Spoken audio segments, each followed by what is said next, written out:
Qual o maior bem que a religião causa? Acolhe o medo da morte. E o pior mal? Pode tirar sua autonomia de decisão. Se fôssemos imortais, talvez não existissem religiões? É uma hipótese muito forte essa. Religiões são forças sociais necessárias? Até hoje parece que sim.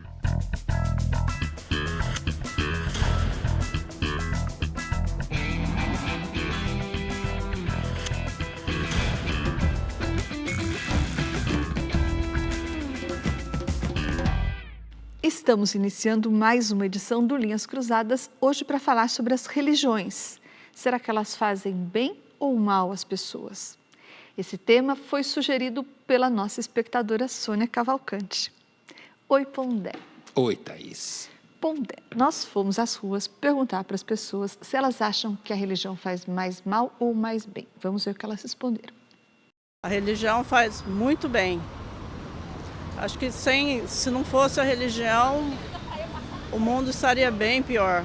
Porque a gente tem que saber, né, da onde veio, para onde vai, e a religião acho que dá esse conforto para todo mundo. Eu acredito que a espiritualidade ela faz muita diferença na vida das pessoas, porque eu acho que ela faz com que elas promovam o autoconhecimento, consigam ver a realidade além do concreto, uma transcendência que realmente busca mais uma integração do seu próprio ser. Eu acho que sem religião, sem a fé, fica difícil. Já está difícil se não tiver fé em Deus, então tem que ter uma fé. A religião, eu acho que é primordial, porque sem fé a gente não consegue nada.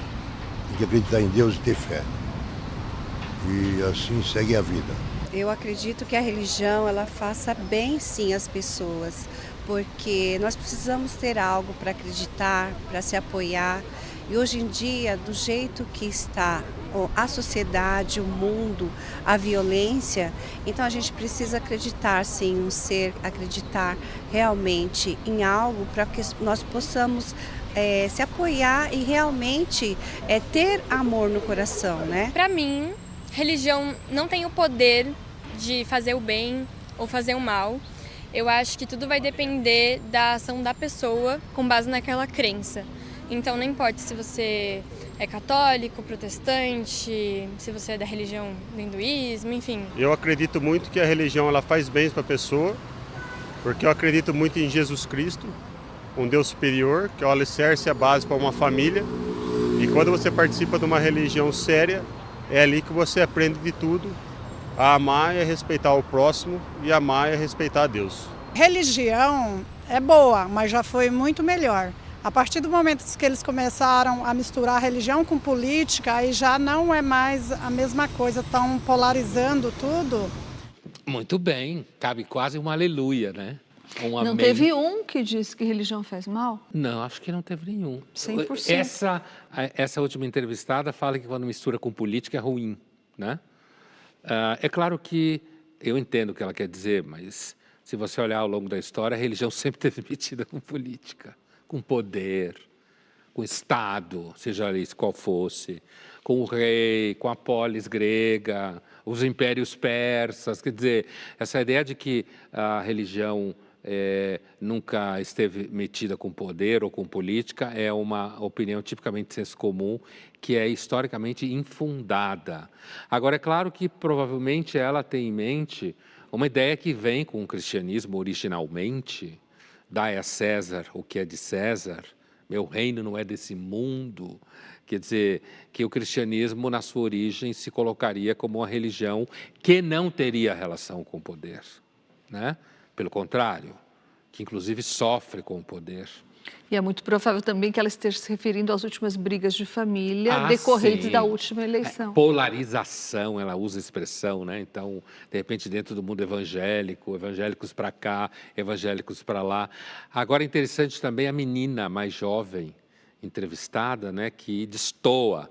Porque o grosso da fala das pessoas, você percebe que são pessoas que estão falando a partir de uma experiência de sofrimento, certo? São pessoas com mais idade, não necessariamente idosas, mas com mais idade, e que têm consciência de uma coisa que e que em filosofia da religião é muito sabido, que é o seguinte: metafisicamente falando, quer dizer, talvez não tenha nenhum sentido no universo, talvez o universo não tenha se criado por ninguém, e nós não estamos aqui por razão nenhuma, só porque um homem transou com uma mulher e gozou nela, e gerou bebês e tal. Mas isso normalmente é psicologicamente insuportável, certo?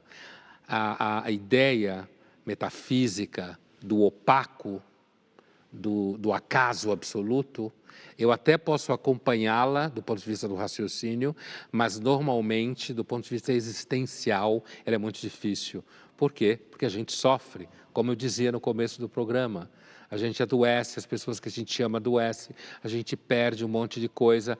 E aí a fala da menina mais jovem é interessante, porque ela fala que a religião não faz bem nem mal, e sim as pessoas que fazem isso. É uma fala tipicamente de uma aula que você ouviu numa aula de filosofia, ou numa aula de sociologia, ou numa aula de psicologia, né? Que carrega nos tons de que as pessoas é que tomam essas decisões, que vão para cá ou para lá. Quando, na verdade, quando você vive um pouco, né, Thaís, você descobre que você não tem tanta autonomia para tomar nenhuma grande decisão. Quando você é mais jovem, normalmente você se ilude com relação a essa ideia de autonomia. Pondé, mas quando você fala desse sofrimento, desse desamparo, isso é um sentimento universal, não é? Mas a gente tem diferenças entre países, por exemplo. Aqui, na nossa pequena enquete, deu quase 100% de a religião faz bem. Mas a Ipsos, o Instituto de Pesquisas Mundial, fez uma pesquisa com 26 países que deu o seguinte... 26 países, a pergunta era, você acredita em Deus ou não acredita?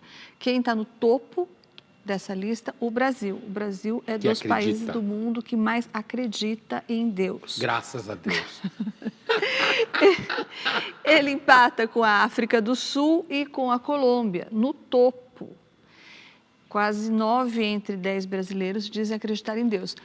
Se esse sentimento de desamparo e essa busca da religião a partir do sofrimento é uma questão universal, por que o Brasil, nesse sentido, se coloca acima dos outros países em termos de fé? Olha, primeiro, não tem nenhuma explicação que explique tudo na sua totalidade.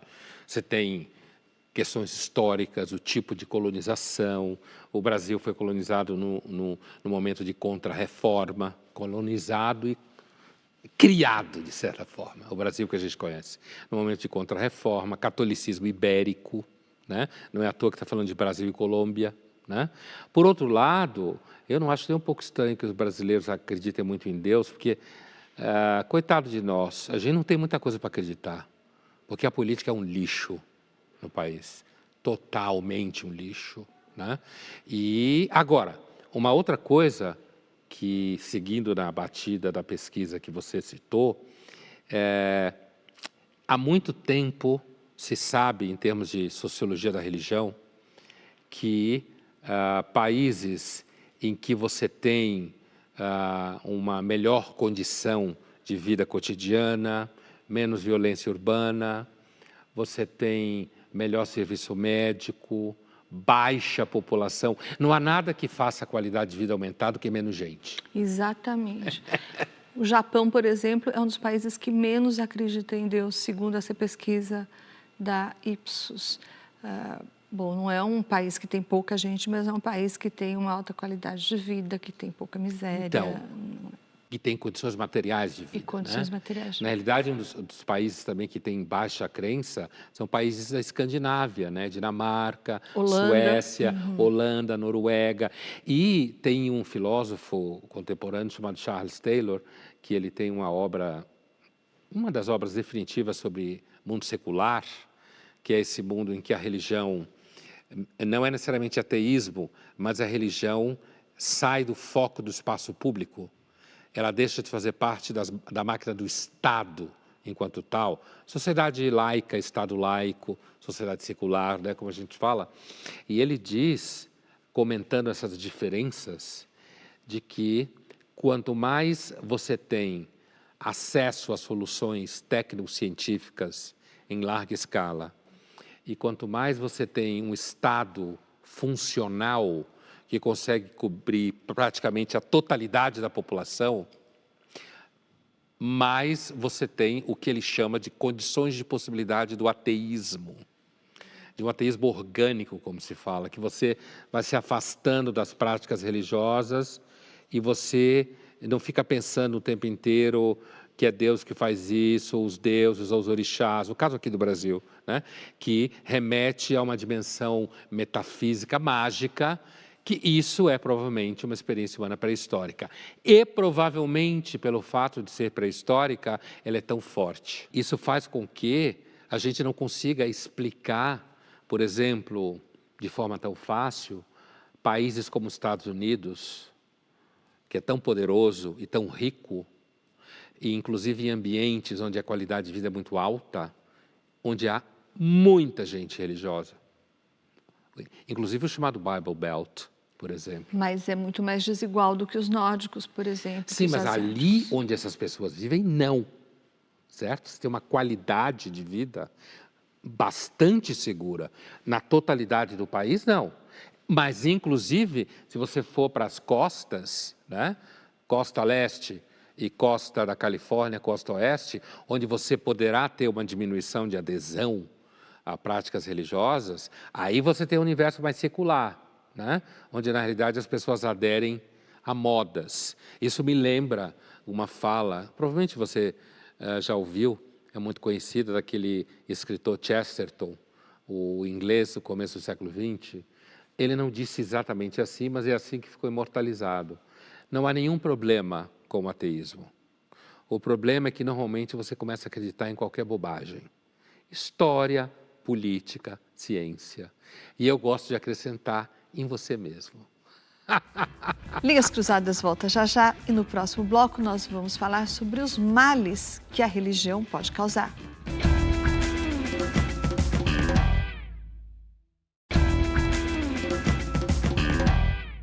Estamos de volta com Linhas Cruzadas, hoje discutindo se a religião faz mais bem ou mal às pessoas. E agora nós vamos ver uma cena do filme argentino do diretor Sebastián Schindel. Ele se chama A Ira de Deus. Ojo por ojo, diente por diente, vida por vida.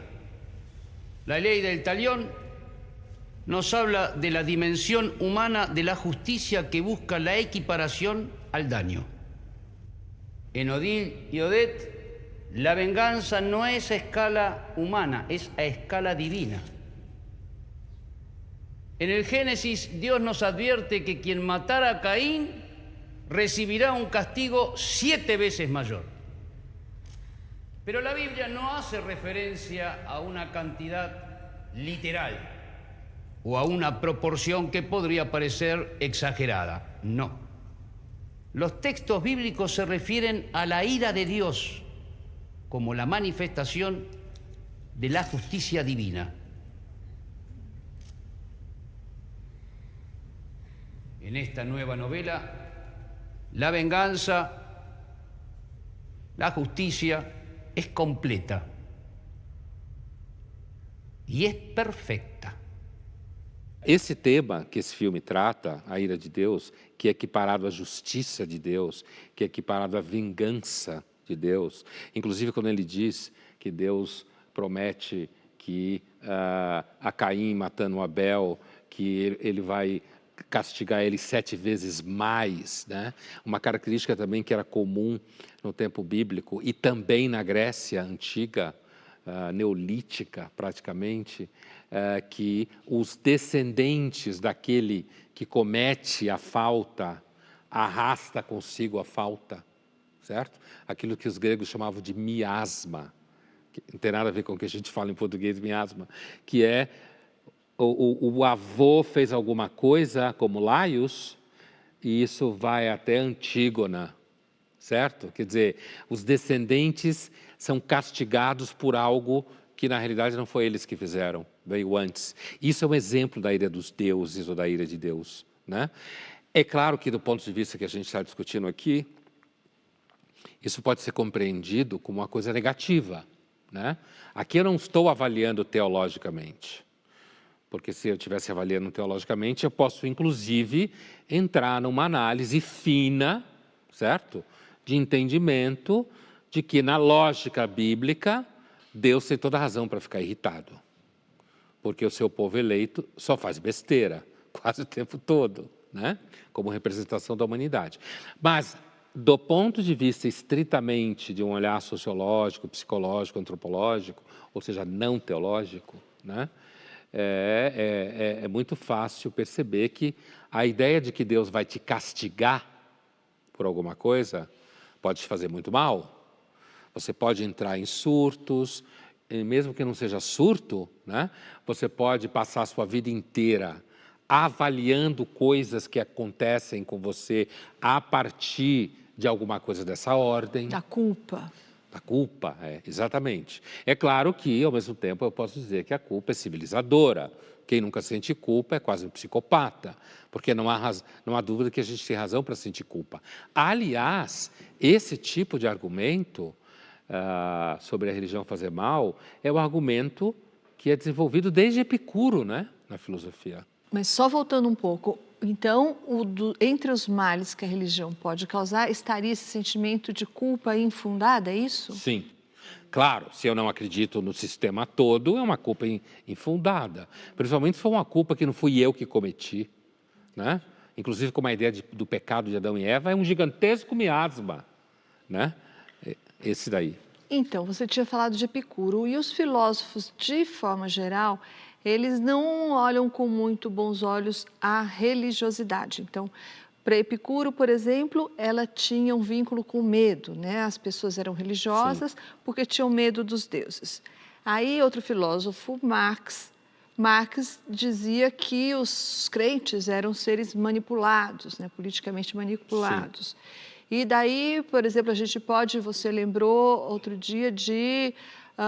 bom, Freud não é um filósofo, mas também tinha críticas e associava a religiosidade à fragilidade humana, né? Às fraquezas humanas. Então, muito bem. Então, muitos filósofos associam as crenças, a religiosidade a fragilidades, fraquezas humanas. Mas o que é que eles dizem sobre os males, os prejuízos que a religiosidade pode causar? Então, começando pelo Freud, o Freud fala que a religião é um processo psíquico regressivo, né? Que você imita o processo de crianças que, ao ter medo do mundo, imagina que seus pais o protegem, né? E aí os adultos acreditam em seres imaginários que estariam no lugar desses pais. Então, aqui nesse caso, se a gente pensar a partir do Freud, o mal que a religião faz é que ela deixa você infantil, né? Que você tem uma relação com a realidade que é uma relação infantil, porque está permeada pela crença em seres imaginários, ou um ser imaginário, que pode proteger você daquilo que te acontece, né? E se a gente seguir a mesma rota, no caso do Marx, que você falou, um dos males que o Marx via na religião, além da manipulação política enquanto tal, porque a relação entre política e religião, por exemplo, Spinoza já fala isso no século XVII, com relação ao judaísmo do templo, né? Que os sacerdotes manipulam o povo, dizendo que o povo é eleito, mas eles é que mediam, sacerdotes do templo no judaísmo antigo, que media a relação. Mas para o Marx também a religião faz mal economicamente, porque você paga aos funcionários de Deus. Você dá dinheiro para eles, você dá dinheiro para as igrejas, seja lá que religião for, né? Estou falando igreja como genérico, não é só o universo cristão. E você dá dinheiro para o Pai de Santo, você dá dinheiro para a sinagoga, você dá dinheiro para a mesquita, você constrói, certo? E, nesse sentido, você alienadamente, né, acaba gastando o seu dinheiro com isso, quando você devia gastar o dinheiro com outra coisa. O Ludwig Feuerbach, que na realidade é, assim, digamos assim, o Marx é um descendente dele, de certa forma, o Feuerbach, ele faz uma afirmação que virou, Thaís, paradigmática em crítica religiosa. Crítica religiosa não, em crítica da religião, né? Que é a seguinte: a teologia é uma antropologia. Na realidade, quando você está falando de religião, dos deuses, você está falando do homem e da mulher. Os homens, os seres humanos como um todo, projetam em entidades ideais, características que são deles. E nesse mecanismo de projeção, essas características passam a não ser mais deles, são alienadas. Eles ficam alienados dessa característica. Ou seja, já que tudo está na mão de Deus, eu não preciso fazer nada. E depende de Deus, né? No caso do cristianismo, depende de Deus. Quer dizer, a bondade é divina, a justiça é divina, né? A decisão é divina. O que leva o homem, então, a uma certa inação. Exatamente. O que o Marx vai dizer, o Marx é extremamente, digamos assim, descendente dessa ideia do Feuerbach em termos de crítica à religião. O que o Marx vai dizer é que faltou ao Feuerbach o entendimento material disso. O Feuerbach, ele vê isso no plano ideacional da ideia, certo? Da operação do pensamento, mas ele não faz a relação disso com a concretude das relações econômicas, políticas, institucionais que ele, o Marx, ele faria, fez, né? E nesse sentido, o Feuerbach, ele é um grande, o Feuerbach na realidade, ele é claro, Epicuro de certa forma, mas aí é muito longe, Spinoza não há provas de que ele fosse ateu enquanto tal, mas o Feuerbach, ele é o fundador do que se chama humanismo ateu. Pondé, chegou uma pergunta para você. O Pedro Simões te pergunta o seguinte: há uma espécie de self-service de religiões? Hoje em dia, sim. Não dá para dizer que isso antes fosse assim, né? Mas hoje tem. A prova é que você tem até, drive-thru de Jesus. Drive-thru de Jesus? Tipo, você passa, pega e de uma repente você ganha bênção? uma bênção básica, É mesmo. que nem um Big Mac. Então tem uma coisa. E deixa uma moedinha lá também. É típica da sociedade contemporânea isso aí. Para participar do Linhas Cruzadas, envie sua pergunta ou seu comentário através das redes sociais da TV Cultura, usando a hashtag Linhas Cruzadas. E agora nós vamos ver uma cena narrada na Bíblia, aquela em que Jesus evita que uma mulher adúltera seja apedrejada pela população. Vamos ver. The law commands us to stone such a woman.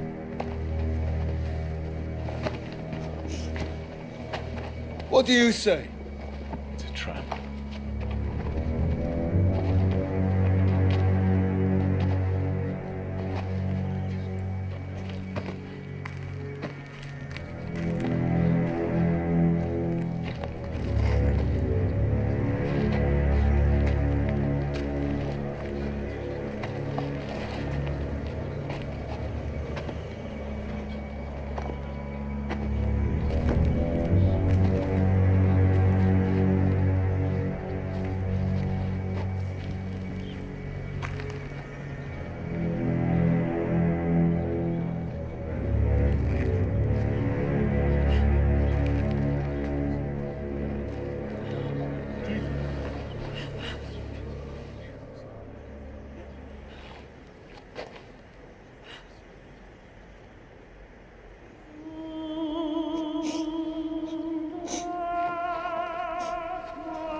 I'll give my stone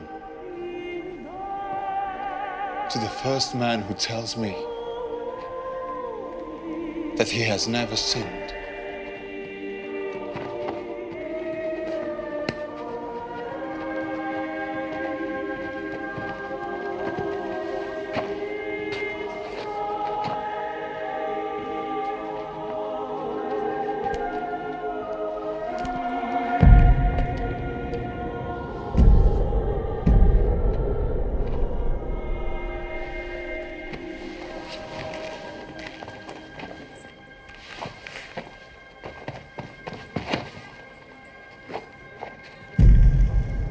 Essa é uma cena paradigmática mesmo, né? Inclusive do ensinamento do próprio Cristo, né? Você tem uma figura aí, o Cristo, que ele, sabendo, o cara fala para eles, é uma cilada, né? Os caras ficavam querendo testar ele o tempo inteiro.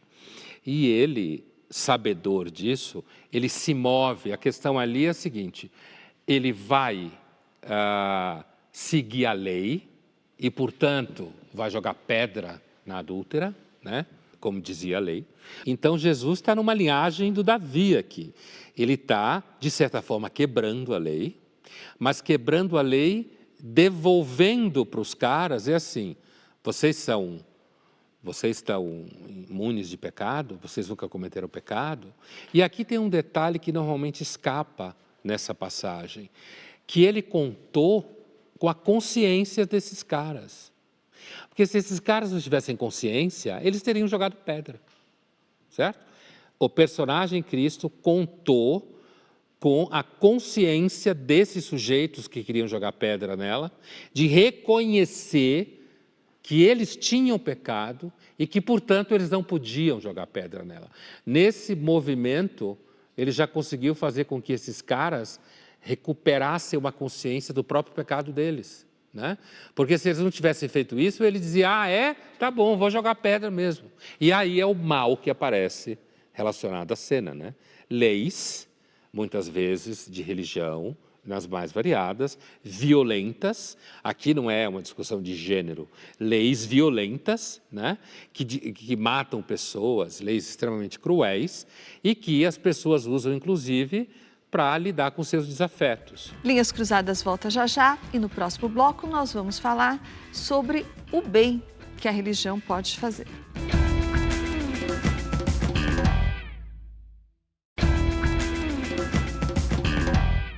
Estamos de volta com Linhas Cruzadas, hoje falando sobre o impacto das religiões sobre as pessoas. E agora a gente vai ver uma reportagem que mostra como essas religiões impactam a vida das pessoas para o bem e para o mal. Andar com fé eu vou, café não costuma falhar. Andar com fé eu vou, café não costuma falhar. A religião em si, o encontro das pessoas para, vamos dizer, desenvolver tanto a questão dos indígenas como dos africanos, o que está no centro dessas religiões é justamente fazer o bem, é justamente, ou seja, propor ali algo de melhora para a vida das pessoas. Por exemplo, a questão indígena, ou seja, das tradições, das plantas, desses rituais, das danças, nas próprias religiões de matizes africanas, os encontros, eles não trazem algo de negativo para as pessoas. O candomblé é uma religião que não faz mal, ou seja, as religiões de matizes africanas, que chegam particularmente no Brasil por conta do processo de escravização das pessoas, ou seja, de escravizar os povos negros, eles trazem consigo, nos navios negreiros, não só conhecimentos da terra, mas esse conhecimento da religiosidade e, de uma certa forma, isso precisava ser abafado. Quando você impõe algo a alguém, a ideia é justamente de manter o controle daquela situação, o controle das pessoas, o controle da sociedade, muitas vezes ligado às questões econômicas e financeiras. Em certo sentido, a religião ela tem esse papel de distorcer os elementos disso que eu estou chamando de política pura, que envolve puramente interesses do mundo material. Quando você traz esse elemento que está dialogando com uma outra natureza de argumentos, que tem uma outra lógica discursiva e outra lógica de legitimação pública, envolvendo crença, envolvendo espiritualidade, envolvendo uma autoridade que não está baseada nesse mundo terreno, certamente você vai distorcer esse mundo da política e dessa política pura, que é basicamente a disputa de interesses que existe numa sociedade. Hoje a gente tem cerca de 20% da Câmara dos Deputados de deputados evangélicos que se organizam de forma a ter a religião como centro da sua atuação política. Isso, se a gente fosse considerar um partido, seria o maior partido da Câmara dos Deputados. Como o apóstolo Paulo escreveu em sua segunda epístola a Timóteo, toda a escritura é inspirada por Deus e útil para instruir, para refutar, para corrigir, para educar em justiça, a fim de que o homem de Deus seja perfeito, qualificado para toda boa obra. De certa forma, a presença evangélica na política brasileira jogou luz para esse aspecto da religião no espaço público, que antes dessa presença evangélica era vista como quase naturalizada. É claro que é muito difícil você traçar uma linha exata de onde acaba a influência religiosa e de onde ela está presente. A reportagem aqui ela é extremamente didática, né? Porque você tem, primeiramente, uma fala de um psicólogo, né? Que ele está identificando o que a gente pode chamar de lado propositivo das religiões. Ele fala das religiões indígenas, ele fala principalmente das religiões indígenas de matriz africana, né? O que significa já uma escolha de rota para dar exemplos, né? E nesse processo, inclusive, se afastar de muitos preconceitos que se tem com relação ao candomblé, por exemplo, né? A escolha que ele faz é claramente uma escolha de você toma a decisão de pontuar aquilo que há de positivo, organiza a vida, dá sentido para ela, dá sentido para a sua identidade, como no caso hoje das religiões indígenas ou de matriz africana, né? Inclusive pensando de que são povos que vieram da África e foram escravizados aqui e que, portanto, a religião funcionava como uma espécie de resto identitário, né, para esses povos. E tudo isso é positivo. Agora, é evidente que, do ponto de vista estrito da antropologia empírica, eu posso encontrar elementos, no caso de religiões praticadas entre povos originários, de canibalismo, que se eu não for um relativista radical, que ninguém é, só quando está brincando, né? Eu posso dizer que não é tão bom assim, né? Como eu posso falar, algumas pessoas podem achar que sacrifícios animais no candomblé também não é tão bom assim para os animais, certo? Mas ele faz uma opção de pontuar aquilo que há de positivo. E é uma decisão, digamos assim, de leitura, de narrativa, né? Já a segunda parte também é muito interessante, porque o entrevistado usa uma expressão interessante, que é política pura, que ele chama, que é aquele território onde entram em conflito os interesses puramente materiais da sociedade, né? E que quando você pega e traz a religião para dentro disso, você como que mistura semânticas, diria o filósofo, mistura linguagens, mistura significados, né? E que, do ponto de vista dele, não devem estar misturados. Porque se eu entendo que o que está em jogo são interesses entre seres humanos, e grupos, empresas, lobbies e tal, eu estou me movimentando no nível onde não há divindades. É nós aqui. Mas se você traz para dentro da discussão aquela cena lá, aliás, aquela lei é idiota, né? A lei de não poder mexer na Bíblia é de uma estupidez atroz, em todos os sentidos. Mas quando você vê uma cena como aquela, o sujeito está trazendo a Bíblia para dentro do Congresso, né? O que o nosso entrevistado está dizendo que não deve ser. Eu entendo o que ele diz. Agora, do ponto de vista prático, histórico, a religião sempre esteve misturada com política. E, falando-se hoje em dia, a linguagem religiosa, ela é, em termos de voto, extremamente potente num país como o Brasil. E se a democracia depende de quem ganha a competição por votos, para ter a soberania e mandar, como que essas pessoas não vão usar a linguagem da religião, entende? Já que grande parte da população é religiosa.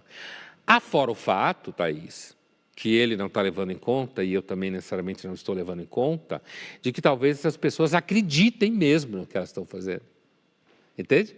Elas acham que precisam salvar o país, que isso tem a ver com Deus, o que do meu ponto de vista pessoal parece um absurdo. Lá no começo do programa, quando eu te perguntei qual que seria o maior bem que a religião poderia nos trazer, você falou algo como amenizar o medo da morte. Esse seria o maior bem. Se esse é o maior bem que a religião nos traz, te pergunto, se nós não fôssemos mortais, será que nós não seríamos também religiosos? Então, Thaís, essa é uma hipótese muito forte de filosofia da religião, né? Muito forte.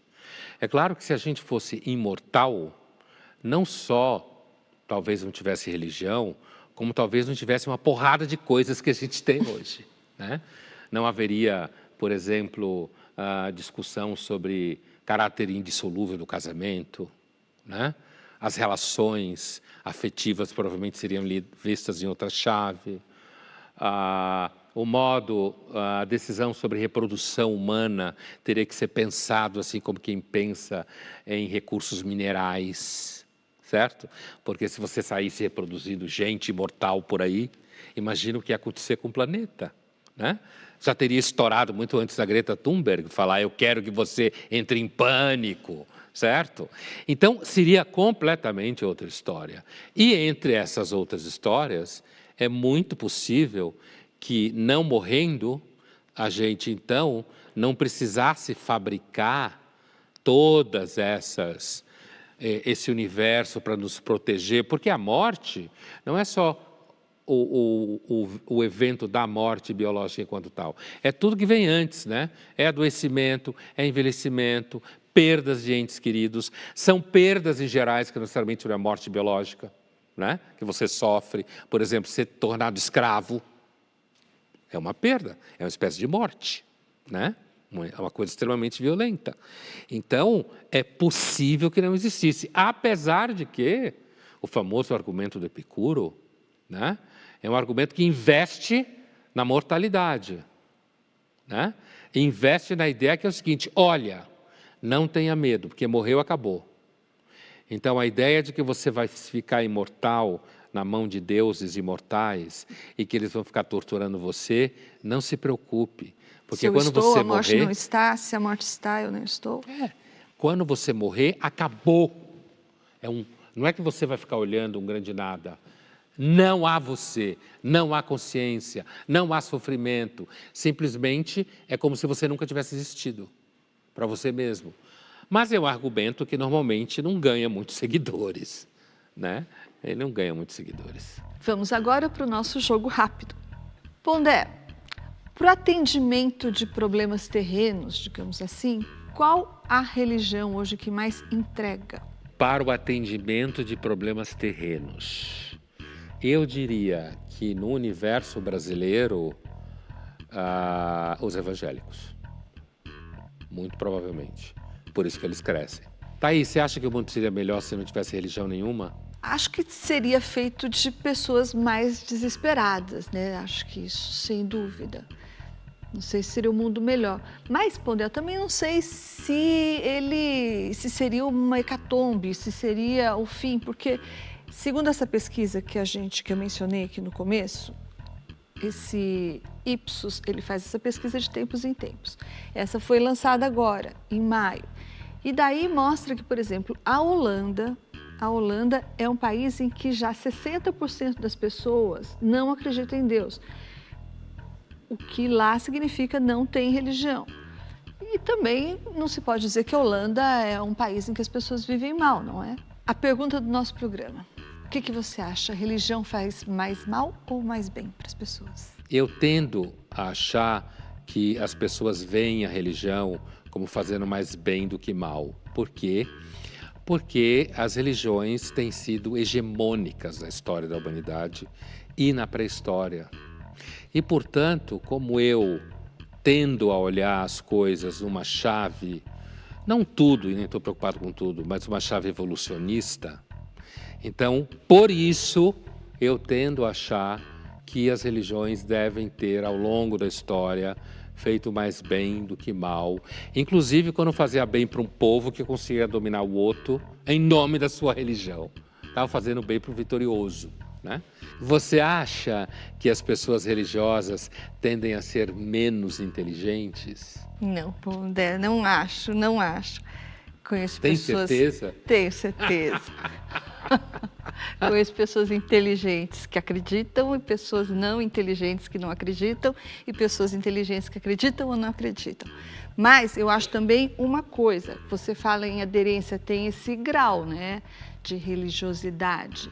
E daí isso eu acho que é um fato que pode ser observado. Pessoas que têm muita aderência, um alto grau de aderência ou uma visão fanática de religião, eu acho que elas tendem a ser menos inteligentes, sim, pelo fato de que elas tendem a ver tudo sob a lente da própria religião. Linhas Cruzadas volta já já e no próximo bloco nós vamos falar sobre o futuro das religiões.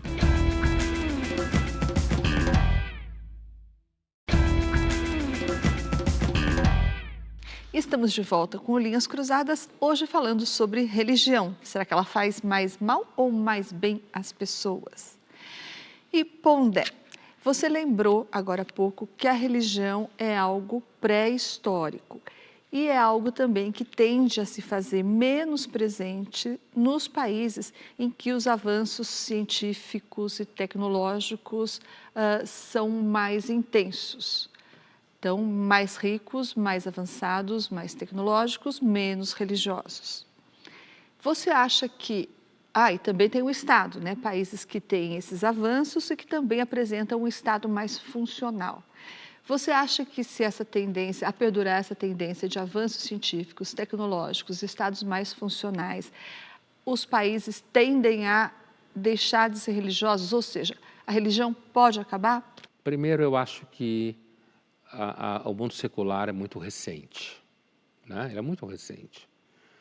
E toda vez que a gente compara alguma coisa que existe, eu vou fazer uma conta baixa, mas é maior que essa, 10 mil anos, com alguma coisa que existe há 200 anos, sei lá, a gente deve ser cuidadoso em não achar que aquilo que é muito recente seguramente vai vingar.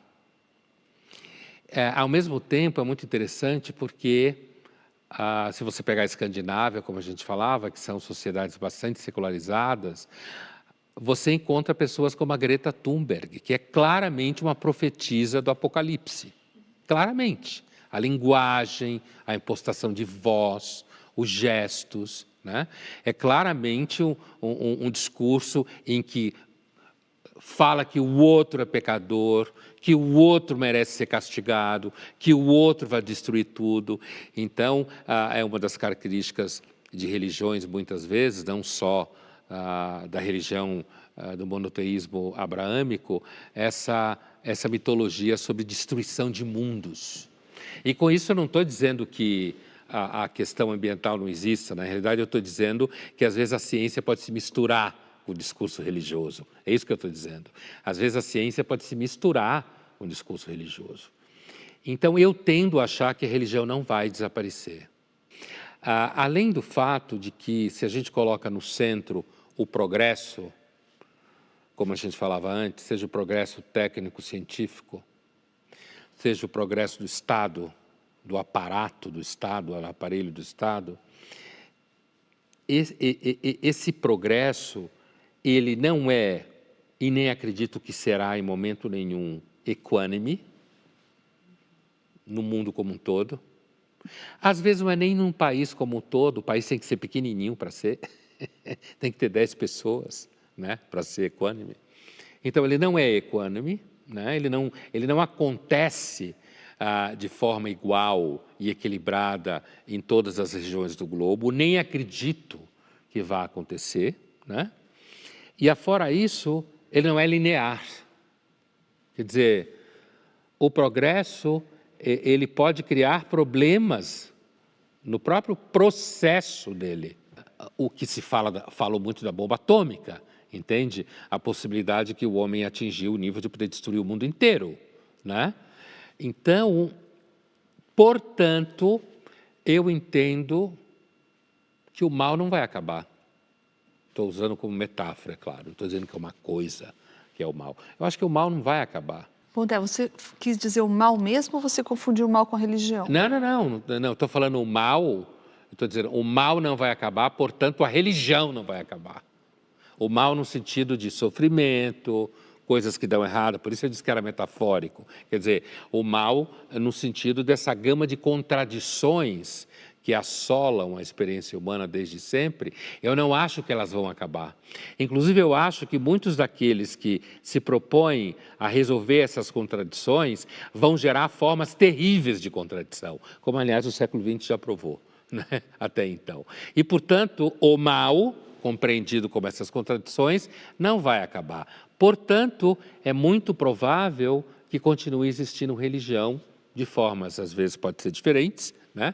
Mas que continue havendo uma tentativa de chamar o transcendente, se relacionar com o infinito, com alguma coisa que seria maior do que nós, que sabe mais do que está acontecendo do que nós, que detém o tempo nas mãos, né? A gente é capaz de produzir essa imaginação desde sempre. Não acho que isso vai acabar.